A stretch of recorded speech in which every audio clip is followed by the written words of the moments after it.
je suis Prunelle Anator, je suis Community Manager, je suis gestionnaire de projet et je suis promotrice de La Roselle.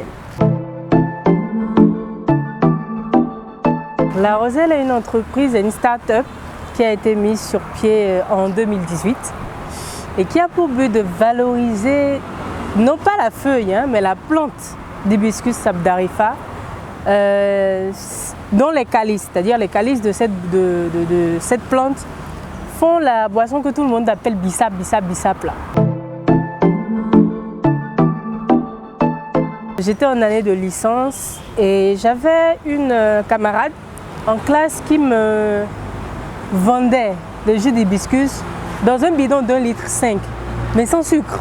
Il n'y avait pas de sucre parce que je n'en prends pas. Et après, on a dû se séparer parce qu'on a dû passer d'une filière à une autre. Et là, je me suis retrouvée seule. Et ce que j'ai remarqué en buvant, c'est que je me sentais super énergique. Je pouvais ne pas manger toute la journée, mais je me sentais bien. J'en buvais régulièrement. Un jour, ma mère m'a proposé d'en commercialiser. J'ai trouvé l'idée très ridicule parce que c'était vraiment quelque chose qui était déjà sur le marché. À quoi ça va me servir de vendre du bissap si à tous les coins de rue, il y en avait? Par la suite, une tante aussi est venue et elle m'a fait la même proposition. Là, je me suis dit, bon, il faudra prendre ça au sérieux. Donc en 2018, je commence. Mais quand je vais commencer, je ne vais pas commencer en faisant ce que tout le monde fait. J'ai directement commencé avec une innovation. J'ai fait du bissap à la mangue, du bissap à l'ananas, du bissap à la menthe. J'ai voulu vraiment diversifier. Je ne voulais pas faire comme les autres. Je me rappelle que lorsque j'ai commencé, je n'avais pas de frigo. Et quand il fallait produire, j'avais des glacières par-ci, par-là. Et il fallait mettre les jus. Quand tu produis, tu mets dans la glacière. Parce qu'il n'y a pas de conservateur, il n'y a rien. Donc il faut mettre dans la glacière et mettre glacière matin et soir. Donc ça suppose que même si tu n'as pas vendu de la journée, tu dois te débrouiller pour que les glacières soient constamment fraîches. Après, quoi qu'il arrive, peu importe que tu mettes la glacière, de la glace n'importe comment, c'est clair que d'une manière ou d'une autre, ça pouvait se gâter. Et c'est clair que sur le marché, tu viens, tu dis que tu vends un bidon de bissap à, je sais pas, 800 francs. Direct, on te dit, mais on vend du bissap à 100 francs au coin de la rue. Comment est-ce que je vais acheter un bissap de 800? J'ai vraiment été soutenue, j'ai des amis formidables. Si même je fais que les inconnus n'achètent pas, si je vais vers les amis là, ils vont acheter en attendant que je trouve une solution. Donc j'ai vraiment des amis et un entourage qui me soutient, qui me motive. Donc je pense à tout ça et voilà, ça va quoi.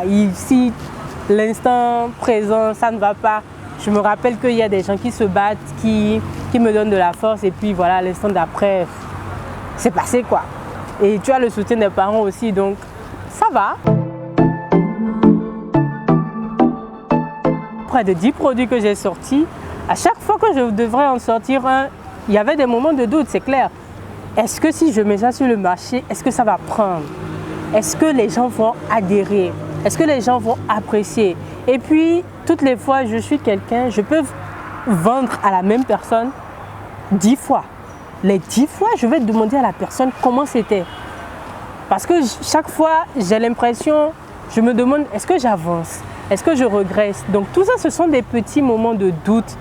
Mais quand je veux lancer et que j'ai l'avis de qui il faut ou des personnes qui m'entourent et qu'on me dit arrête de réfléchir et lance-toi, voilà. Ça m'a vraiment permis de grandir. C'est se lever, aller au marché, acheter toi-même tout, vérifier la qualité de chaque article. C'est vraiment quelque chose qui m'a permis aujourd'hui je dirais de me surpasser et de grandir, même en maturité, vis-à-vis de produits même que les autres produisent. Avant, je pourrais me dire, ah mais ça là c'est trop cher. Mais aujourd'hui, quand je regarde le produit de la personne et que la personne met son prix sur son produit, je pense à ce que moi-même j'ai fait. depuis jusqu'à présent et je me dis, tu n'as pas à juger le produit de la personne. Si ce n'est pas de ton ressort, n'achète pas. Si c'est de ton ressort, achète. Que le produit soit bon ou pas, dans tous les cas, tu feras un feed à la personne. Mais déjà, ne plus porter un jugement hâtif sur les produits des autres, c'est vraiment quelque chose que ça m'a appris, que cette expérience m'a appris. Je me rappelle, c'était à mes débuts. J'avais fait une foire. J'avais commencé à participer à des foires. Et à l'issue de la première foire, on devait faire une deuxième foire. Mais contre toute attente, celle avec qui je collaborais, contre toute attente, il s'est fait que dans ma famille, on avait un événement familial. Donc je ne pouvais plus être présente moi-même. Ma pote, elle m'a dit, il n'y a pas de souci, fais. Et puis je vais m'en charger pour toi. Donc, je m'échine, je vais au marché. Et ce jour-là, c'est bizarre, je n'ai fait que le bissap blanc. Et je lui ai fait parvenir, c'était à Blue Zone, à Zongo. Et je lui ai fait parvenir, moi j'ai voyagé. Fortuitement, elle me dit le premier jour, ça va, il n'y a pas de problème, je vends. Le deuxième jour, je demande, on me dit, ah, Prunelle, il y a une dame qui fait bissap rouge de 100 francs qui est venue avec les bidons de 100 francs là. Donc, entre ce bissap blanc que je vends à 500, je vendais à 500 à l'époque, et ceci, 100 francs, vers où les gens vont se tourner, automatiquement ils se sont tournés vers là-bas et puis j'ai plus vendu.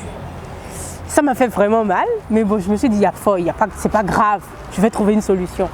Donc le lundi, il fallait récupérer les trucs et je suis allée, j'ai récupéré.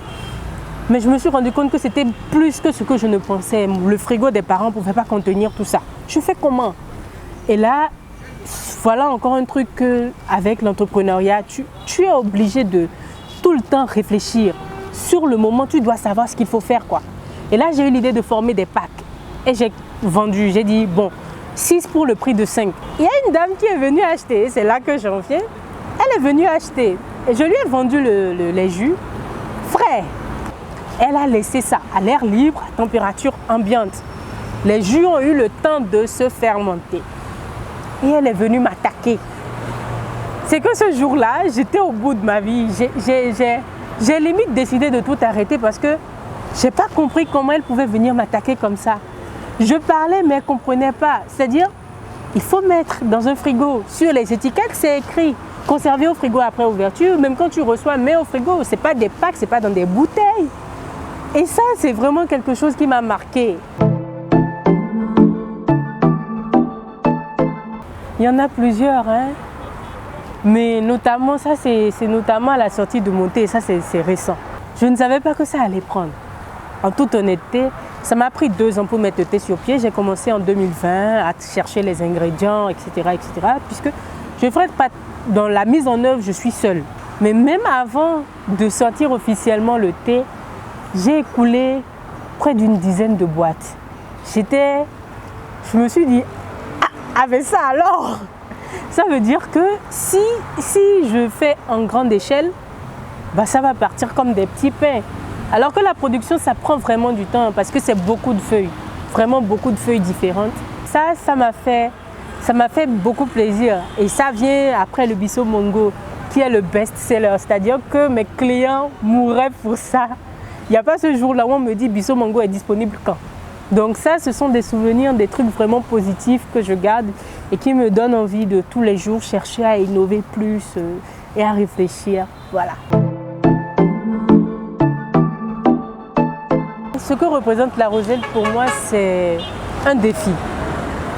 Un défi et en même temps, ça représente de la combativité pour moi. Je me considère en combat perpétuel avec moi-même parce que je cherche à toujours mieux faire.